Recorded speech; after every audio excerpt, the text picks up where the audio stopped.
नमस्कार दोस्तों, मैं हूं पंचागड़ और आप देख रहे हैं अपना चैनल हेल्प हिंदी। दोस्तों, आज हम बात करने वाले हैं यदि आपकी किसी भी डिपार्टमेंट में सुनवाई नहीं हो रही है। आपका डिपार्टमेंट पोस्ट ऑफिस हो सकता है, डाउट हो सकता है, बैंकिंग हो सकता है, इंश्योरेंस हो सकता है, स्कूल ऑफ एजुकेशन हो सकता है, या रोड एंड ट्रांसपोर्ट हाईवे हो सकता है, health and family vehicle, external affair, petroleum and natural gas. ये सारे आपके डिपार्टमेंट हो सकते हैं। इनमें आपकी सुनवाई नहीं हो रहा है, आपको लोन नहीं मिल रहा है, एजुकेशन लोन नहीं मिल रहा है, आपको बैंकिंग के संबंधित आपके ज़बरदस्ती बीमा लगाए जा रहे हैं और मतलब बहुत सारी प्रॉब्लम्स। इसके लिए सरकार ने एक पीजी पोर्टल शुरुआत की है। यहाँ पर अगर आप शिकायत करते हैं ना, तो यहाँ पर अधिकारी खुद आपसे माफ़ी माँगेगा और आपकी प्रॉब्लम भी सॉर्ट आउट करेगा। ये ऐसा पोर्टल है, यहाँ पर तुरंत ही कार्रवाई की जाती है। इस पोर्टल पर अगर आप शिकायत करते हैं, इन विभागों से संबंधित आप शिकायत कर सकते हैं। अगर आपके साथ कोई बैंक का कर्मचारी बदतमीजी करता है, कुछ भी करता है, तो ऐसे में अगर आप पीजी पोर्टल पर शिकायत करते हैं तो आपका समाधान बहुत ही जल्द होता है। तो आज हम सीखेंगे कि कैसे आप पीजी पोर्टल पर खुद से शिकायत दर्ज करा सकते हैं। यहाँ पर 2 स्टेप होते हैं पीजी पोर्टल पर शिकायत दर्ज कराने के, वो दोनों बताने वाले हैं। तो सबसे पहले चैनल हेल्प हिंदी सब्सक्राइब करके रख लीजिएगा, वीडियो को लाइक शेयर जरूर कर दीजिएगा। कोई भी डाउट होगा अगर लास्ट में, तो आप हमसे कमेंट करके जरूर पूछिएगा। तो सबसे पहले क्या करना है, पहला स्टेप जो होता है, आपको जिस विभाग से प्रॉब्लम्स है, जैसे आपका सपोज बैंकिंग के संबंधित प्रॉब्लम है,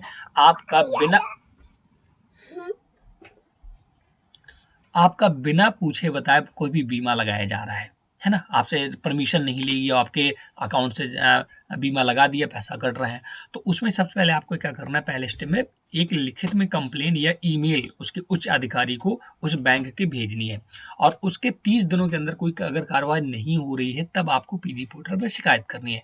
पहले तो आपको लिखित में कंप्लेन लिखना है या तो उन्हें बैंक अधिकारी को ही जमा करना है कि सर हमारे अकाउंट में ज़बरदस्ती बीमा लगाया गया है, मेरे पैसे काटे जा रहे हैं, इसको हटाइएगा। अगर वो नहीं हटाता है या अगर आपकी सुनवाई नहीं करता है 30 दिनों के अंदर, तब आपको पीजी पोर्टल पर शिकायत करनी होती है और उस कॉपी को जो आप शिकायत कर रहे हैं लिखित में, उसकी एक कॉपी संभाल कर रखिएगा क्योंकि वो यहाँ पर अपलोड करनी होती है।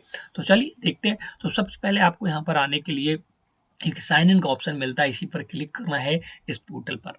अब यहाँ पर आपको सबसे लॉगिन करने के लिए बोलता है, लेकिन अगर पहली बार आए होंगे तो आपको यहाँ पर आवेदन मतलब कि रजिस्ट्रेशन करना होता है।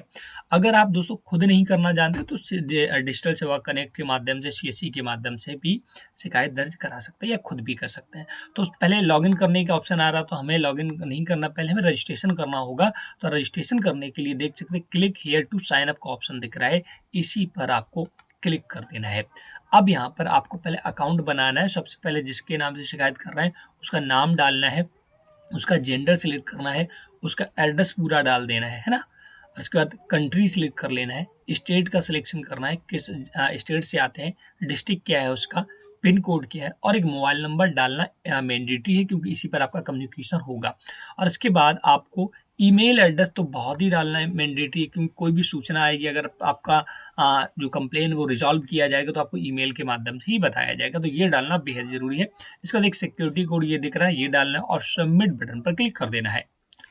तो जब दोस्तों आप रजिस्ट्रेशन कर लेते हैं, अब आपको फिर से यहाँ पर लॉगिन करना है, आके फिर से इस लॉगिन पेज पर आना है और इसके लिए आपको जो भी आपने मोबाइल नंबर डाला वो मोबाइल नंबर डालना है, जो पासवर्ड बनाया है वो पासवर्ड डालना है, सिक्योरिटी कोड डालना है और इसके बाद लॉगिन पर क्लिक करना है। पहले वहाँ पर अकाउंट बना लेना है, फिर यहाँ पर लॉगिन करना है। लॉगिन करने के बाद आपका डैशबोर्ड खुल जाएगा। तो जैसे आप लॉगिन करते हैं आपका ये पूरा डैशबोर्ड खुल कर आएगा। अगर आपने प्रीवियस में कभी कंप्लेन किया होगा तो वहाँ पर आपकी कंप्लेन वगैरह दिखेंगी, बट मैंने कोई कंप्लेन अभी नहीं की है। अब हमें कंप्लेन करना है, तो नई कंप्लेन करने के लिए लॉज पब्लिक ग्रीवेंस का एक ऑप्शन दिख रहा है, इसी पर आपको क्लिक कर देना है। अब यहाँ पर कुछ कैटेगरी है, जैसे कि आरटीआई से संबंधित, कोर्ट से संबंधित, आपका रिलीजियस से संबंधित, सजेशन से संबंधित, ये कंप्लेन आप यहाँ पर नहीं कर सकते हैं। तो इन प्रकार की आपको कंप्लेन यहाँ नहीं करना है, तो आपको एग्री करना है और सबमिट पर क्लिक कर देना है। इसके बाद अब आपके सामने बहुत सारे डिपार्टमेंट खुलकर आ जाते हैं कि आपको किस डिपार्टमेंट से संबंधित यहाँ कंप्लेन करनी है। तो देख सकते हैं फाइनेंस सर्विसेज बैंकिंग डिवीजन से संबंधित, लेबर एंड एम्प्लॉयमेंट से संबंधित, central board of direct taxes से संबंधित, पोस्ट से संबंधित, telecommunication, home affair, housing, personal and training, health, financial services जैसे इंश्योरेंस से संबंधित करनी है वो। और इसके बाद और भी यहाँ बहुत सारे ऑप्शन है, एग्रीकल्चर, एनिमल, ऑटोमेट्री, आईओसी, बहुत सारे ऑप्शन है। जिस भी ऑप्शन के माध्यम से आप करना चाहें, देखिएगा बहुत सारे ऑप्शन है, जो भी आपका डिपार्टमेंट है वो सबसे पहले आपको डिपार्टमेंट सिलेक्ट करना होगी कि हमें इस डिपार्टमेंट से संबंधित आपका कंप्लेन करना है। तो चलिए मैं यहाँ पर बैंकिंग के संबंधित करता हूँ। तो ये बैंकिंग का पहला ऑप्शन दिख रहा है, इसी पर मुझे क्लिक करना है। अब यहाँ पर मिनिस्ट्री डिपार्टमेंट आपको देखिए फाइनेंशियल सेलेक्ट हो गया।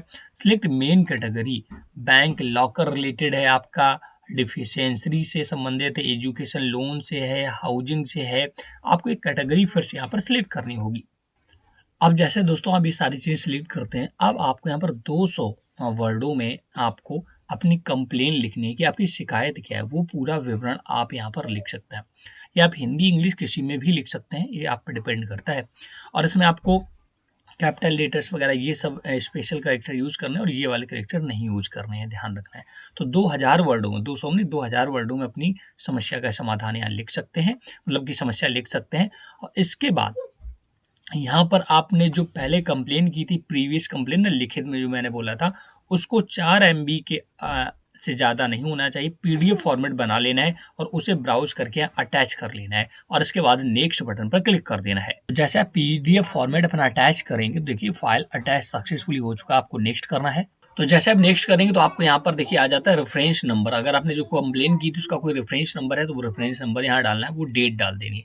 इसके बाद आपका डिटेल पूरा आ जाएगा जो पहले आपने भरा था, जो कि मैंने हाइड कर रखा है, जैसे कि आपका नाम, country, district, pin code, email सब कुछ आ जाएगा, ये मैंने हाइड कर रखा है। आपको नीचे आना है। यदि आप एक्स सर्विसमैन है तो यस पर क्लिक करना, नहीं नो पर क्लिक रहने देना। अब आपको यहाँ पर ये सिक्योरिटी कोड ये दिख रहा है, ये डाल करके सबमिट कर देना है। Your grievance is registered successfully, registration number भी आ चुका है। Please note down your grievance registered number for further reference. अब आपको इसे नोट करके रख लेना क्योंकि इसी से अपनी कंप्लेन का स्टेटस आप लगातार चेक करते रहते हैं। अगर आप ग्रीवेंस डैशबोर्ड पर आएंगे तो आपके यहाँ पर जो भी आपने रजिस्टर्ड कराई कंप्लेन, वो डेट वगैरह सब दिखेगा। और यहाँ पर आपका देखिए जैसे total grievance, number of grievance pending अभी इतनी है, अभी कोई भी क्लोज नहीं क्योंकि मैंने आज ही अप्लाई किया। अगर जैसे आपकी कंप्लेंट क्लोज होगी तो यहाँ पर देखिएगा। तो इस प्रकार से आप घर बैठे पीजी पोर्टल पर किसी भी विभाग की कंप्लेन कर सकते हैं।